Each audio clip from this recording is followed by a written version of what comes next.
కట్టుకున్న భార్య నీపై కుప్పలా కూలినా, కన్న బిడ్డల కన్నీళ్ళే ఏరులై పారినా, అన్నదమ్ములే నీకై అలమటిల్చినా కలవరిల్చినా, బంధువులంతా బ్రతిమాలిన ఆత్మీయులే అడ్డగించిన, ఏ నాటికైనా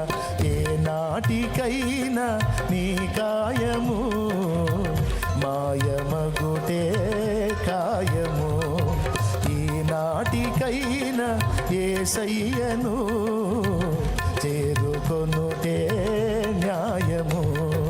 యేసు రక్తమే జయము, సిలువ రక్తమే జయము. యేసు రక్తమే జయము, సిలువ రక్తమే జయము. యేసు రక్తమే జయము, సిలువ రక్తమే జయము. యేసు రక్తమే జయము, సిలువ రక్తమే జయము. యేసు రక్తమే జయము, సిలువ రక్తమే జయము. యేసు రక్తమే జయము, సిలువ రక్తమే. దేవునికి మహిమ.